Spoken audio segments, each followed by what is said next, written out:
Hey, what's up, guys? This is TJ, and this is the Show Me Better in Real Life podcast.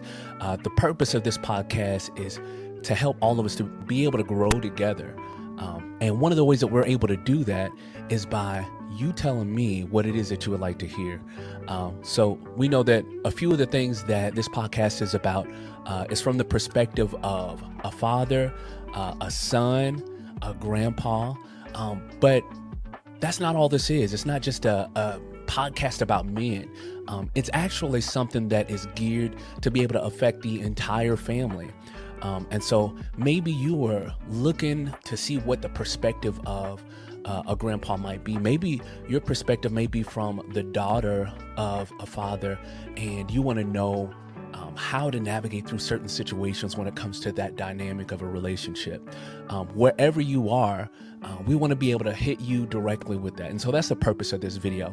So if you can do me a favor and TikTok, on Instagram, any place where there's DMs or an inbox or a comment section, I want to encourage you to go ahead and leave a comment, drop a DM, so that we could go ahead and approach a bunch of different things.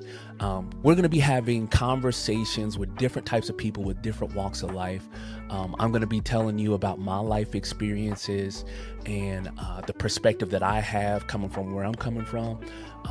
But I'd also love to be able to include where you are, because one of the gifts and the beauty in community is the fact that there's different walks of life, different perspectives, different questions that can be asked and answered. And so I'm hoping that you'll help me be able to do that. What we're looking to do is to be better together.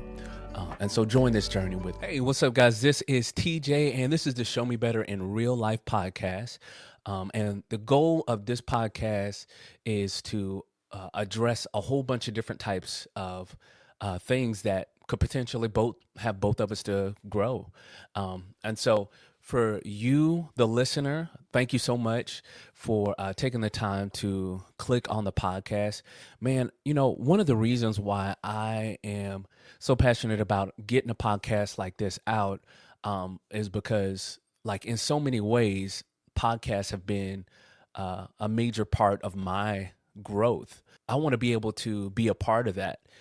It seems like that there has been like a self-improvement revival, if that's the right terminology, to where you have seen in so many different like media outlets, there being a mass encouragement for us to look at our inward parts as well as our past, and taking the time and doing the work to be able to improve on ourselves. And it just seems like as a society, and maybe it's just a millennial thing, because I know that like for a long time that whether it's therapy or trying to go through some process of like self-improvement has not been something that's been super popular.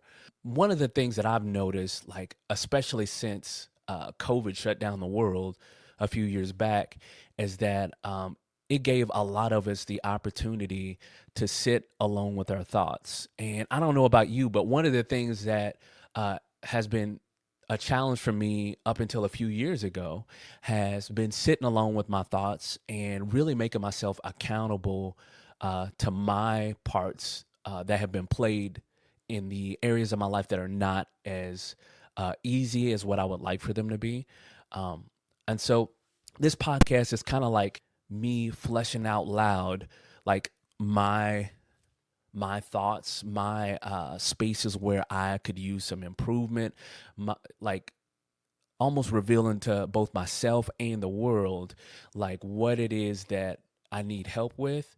And then one of the parts that's going to be a part of this podcast is like reaching out to people who seems like that they at least have it better together in certain areas than I do, so that possibly I can ask some questions, and then we can learn together, we can grow together. And then even the guests themselves, what I'm going to be like encouraging them to do is to like share with me some of the questions that they have. And if I don't have the answer to the question, then maybe some of you guys do. And that's really what I mean by like being on this journey together, growing together, is that we utilize like I'm going to use a phrase that we use at work, social capital. We utilize social capital to be able to grow together, and be able to learn from each other. Um, because I really think that what keeps people from being as successful as they could be is that they don't have access to the parts of their life that they lack. And once they get that access, then it's up to us. Over the years, as I have been working on myself, there's a couple of things that I've really noticed about myself. I guess the place that I want to start is the fact that, like, growing up, like, I come from a place of, or a family of educated people. The whole family has, like, graduated from college, with the exception of me. I went to ministry school and I did finish ministry school. What I went to school for is for ministry, to learn how to minister the gospel in a wide variety of different ways. As a part of that, there was also leadership training that was involved in that, that helped to, once you got into the ministry, that not only were you able to delegate responsibility, but you were also able to follow direction from those that would be in charge of the ministries that you may be a part of. And so, anyway, I come from a family where they're all really smart people, and I feel like I'm also a fairly smart guy, and that has kind of like played a role in some of the relationships that I've had, even in the way that I communicate with people. Something that I was fairly well known for is, if somebody needed advice on something, then I was kind of like the advice guy. And I'm sure you probably know someone like that if it's not you. And so that has been something that I have always like prided myself in, is that I'm the advice guy, right? And so I had never really run into anybody that had, at least that they had openly expressed, had a problem with me just being the advice guy. And it's not because, like, I went to years and years of school, or because I had some sort of expertise in counseling or anything. Because after all, I was only a teenager whenever, this kind of first started happening. But what I felt it was kind of like a God, well, not kind of, like a God-given gift to be able to, like, help walk people through like the different life situations, kind of seen as the, like, unofficial, like, advice guy or whatever. And so sometimes that has been something that has both helped people, but then also sometimes revealed things about myself from the times that I'm attempting to help people, or share with somebody some wisdom that I feel like I'm supposed to share with them. And so there was actually this one time, actually right before my 15-year-old son was born, like just a couple of weeks before, I was working at Sam's Club, and we were pushing carts, and we were busted it really hard for a couple of hours during, like, a rush time. And this was before, like, the cart machines where you just hook it up and then press the button. Like, we actually had to physically put a rope uh, at the back of the cart and keep stacking the carts, and, like, physically pull them. And P.S., I was in the best shape of my life when I was a cart pusher, or I guess you could say cart puller. Anyway, so we had just got through, me and a coworker. We kind of went out in teams because it was a fairly big parking lot.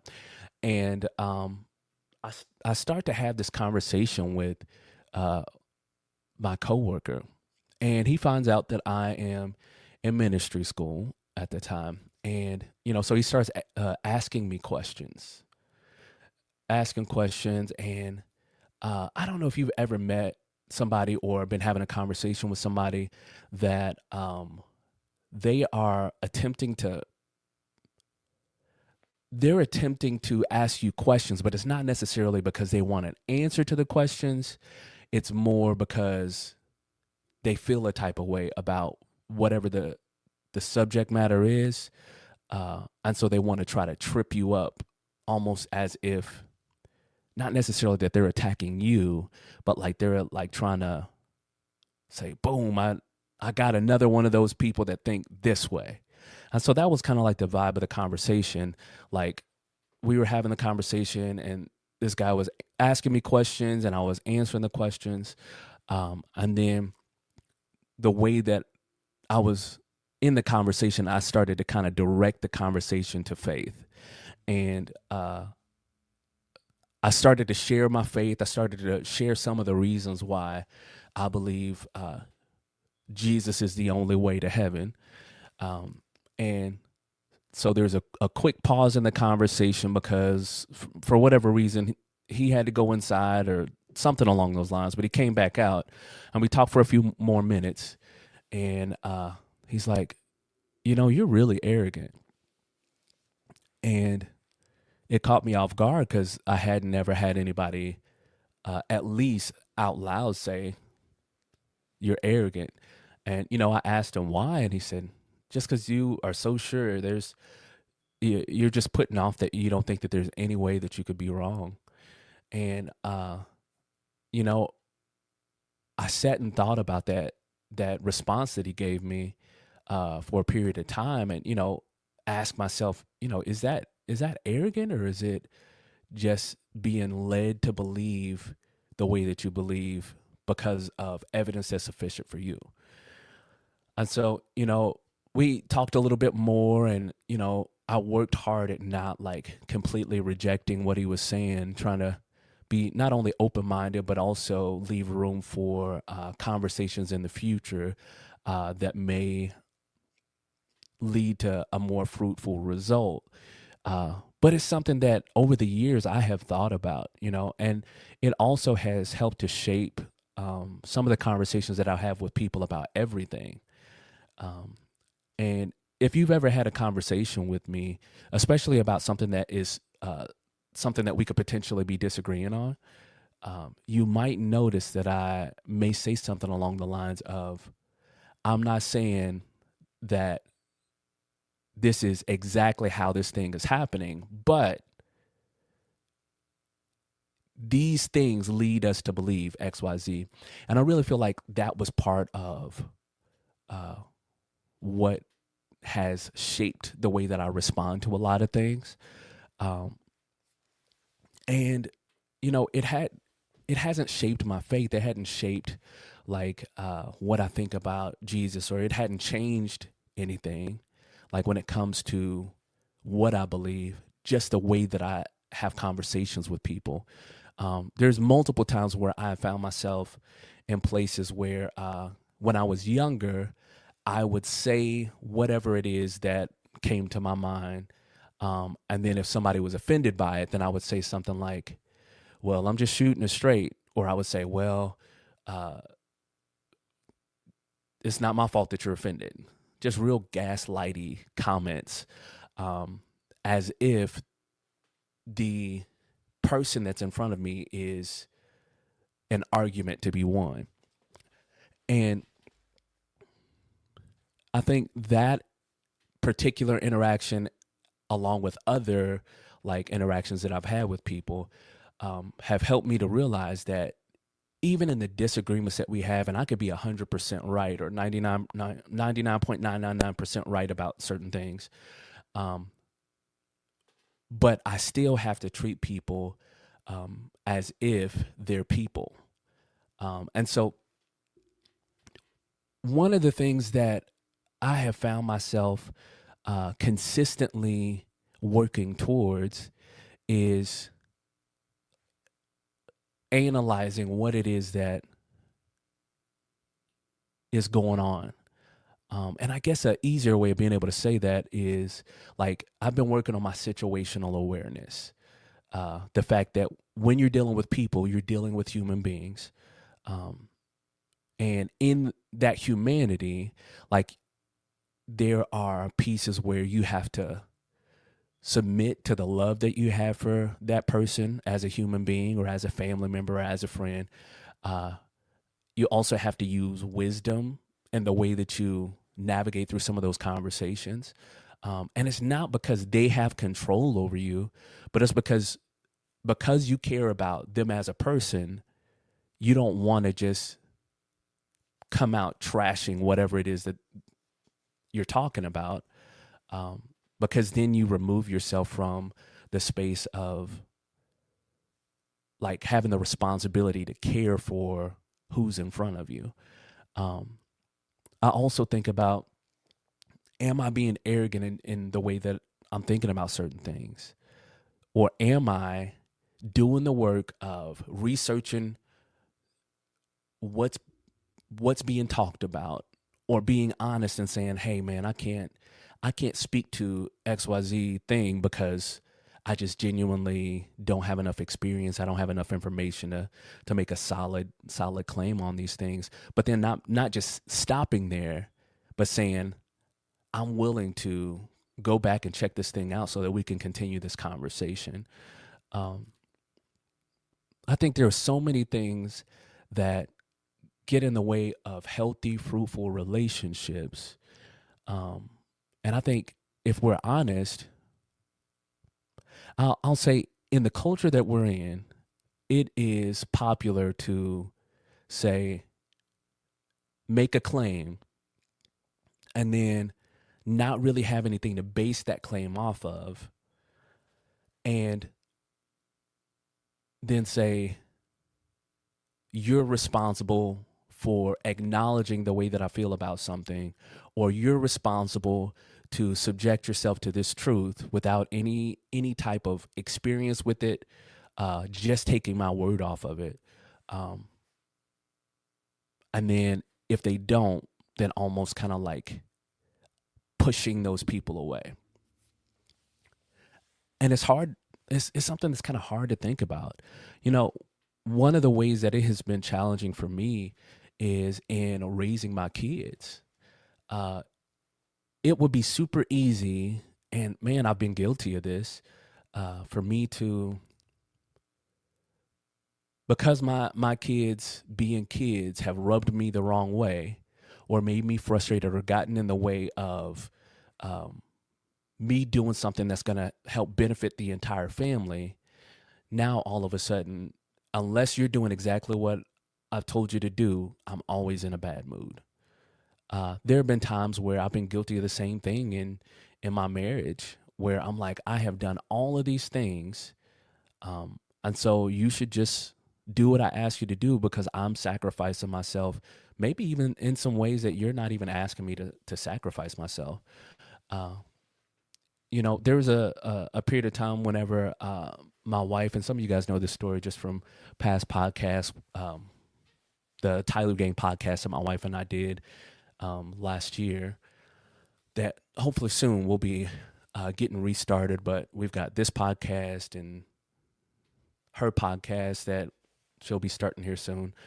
But anyway, so one of the things that I I have I'm currently working on is allowing room for the humanity of those around me, which honestly kind of puts me in a tough spot. And the reason why I feel like it's tough is because, like, you may go through, like, a person may go through a point in life where they are tapped into themselves and the way that they feel on certain things. And then one day you wake up and realize that other people are in the world too. Um, and over the years, I found myself realizing in each one of the different situations that I'm navigating through, whether it's with my wife, whether it is with my kids, that I have found myself putting myself in their shoes and attempting to like make a shift based on what I found through putting myself in their shoes. So, like, I have a 12-year-old son, and I watch him pretty frequently.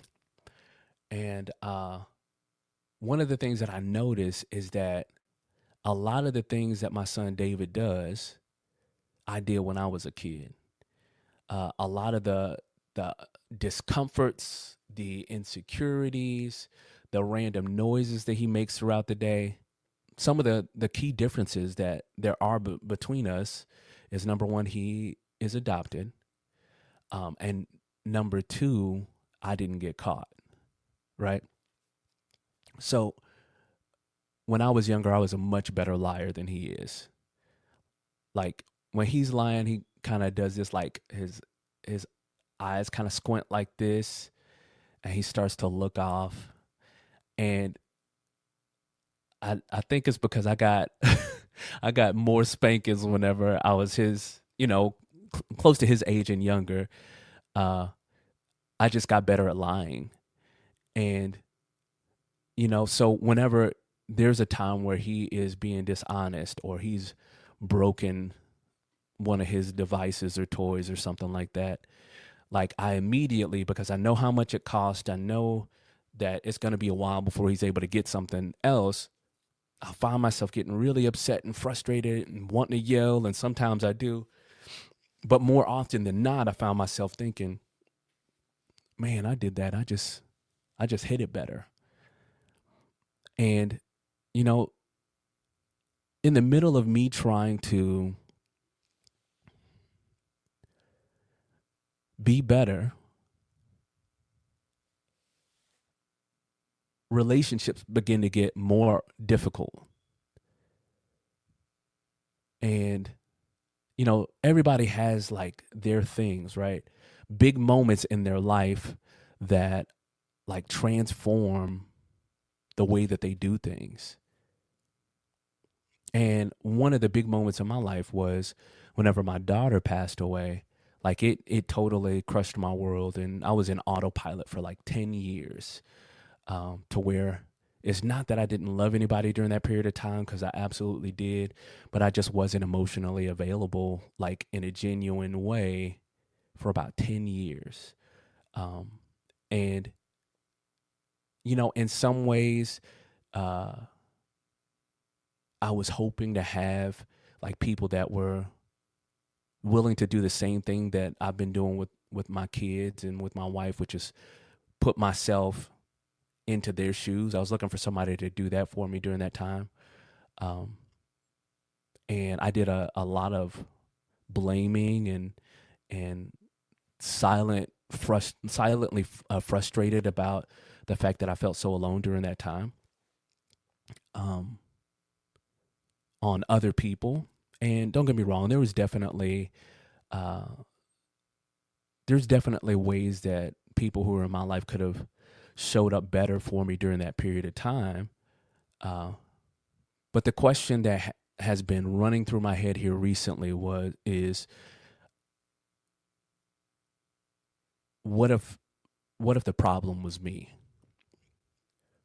What if the problem was me? It it would be super easy for me to like blame and only blame everybody else for not showing up for me, even though I know for a fact that I showed up for other people.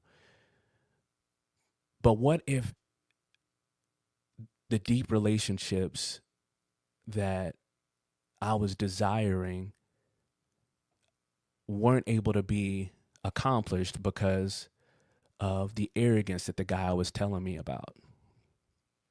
And again, I don't know 100% that he was correct on that. I think that I, in some capacity, I was arrogant in some ways, but it was out of a genuine place. Um, but I wonder, like, if I had reached out one more time, if I had of taken the time to try to set myself aside, to remove myself from some situations, to place myself in other situations. Uh, and I think one of the challenging parts is that a lot of the ways that we're able to navigate through situations is based on our upbringing, is based on what we had access to. Um, and because of conversations that my parents and I have had, and family members and friends that I've had, like we had to have difficult conversations because nobody is nobody is born into this world with all the information at their access, that they need. it's something that you have to seek and pursue. And if you don't have access to it, then it's hard to be able to teach. But something that I was looking for could have been in some ways blocked by my effort put out, by my hurt of putting myself out there over and over and over again, and seemingly like I have been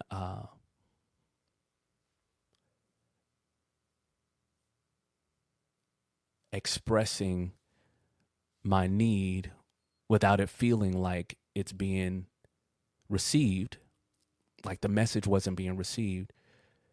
Like, what a part of it was my fault. And I might ask you the same question. Maybe your relationships are popping. Maybe your social capital is immaculate and it's great, and you've got people that you can depend on, and you can give a call at a whim.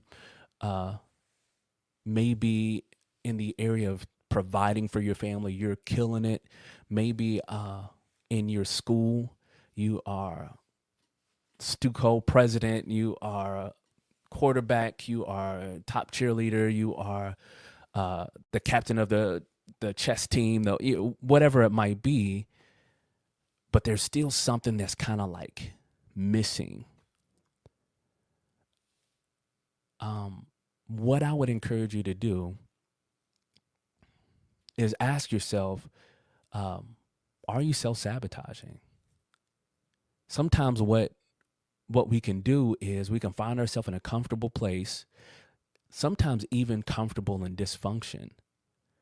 We can find ourselves in a comfortable place where we have a little bit of control over certain things, and we're satisfied with that, but we like the idea of growth. We like the idea of success. We like the idea of healthy relationships. We like the idea of getting over divorces. We like the idea of working towards being healed from abuses and traumas, and feeling like a failure of a father or a grandmother or a daughter or a son or an aunt or an uncle. But we're not actually working towards a solution. We're just caught up in the cultural hype where it's popular right now to see self-improvement. And so we quote all the mantras, but we're not actually working towards being better. And one of the biggest ways that you can find out if that's you, I feel like what I'm describing is kind of like an imposter syndrome. One of the best ways to be able to tell if that's you, if the problem is you, or if part of the problem is you, is by sitting and taking time to think about it, man. And not just sitting and thinking about it, but then also having tough conversations and going to say, hey, during XYZ time, these are some of the things that I was going through. I didn't feel like you were there for me. Or do you feel like, as we are close friends, that this is something that's true about me? And then the last thing that I would say is prayer. One of the things that scripture tells us is, if any of you lack wisdom, ask God and he will give it to you liberally. That means in abundance. And so you may not be somebody that follows Jesus. And if you don't, I'd encourage you to do it, man. And it's not just because it's going to make you a better person, even though it will, but it's because something my grandma used to say is, go to God about your life because he has the blueprint to your life. And so if you're trying to have something revealed to you with someone who judges the heart, it makes the most sense to go about seeking him to figure out what it is that you need to improve on and how to improve on that thing. Read some books. There's so many different ways that we can find ourselves growing better together. So, guys, I appreciate you tuning into this episode. I apologize if it feels like it was all over the place, but that was just some things that I had on my heart that I wanted to share with you guys. I'll look forward to the next episode, and you guys enjoy the rest of your day.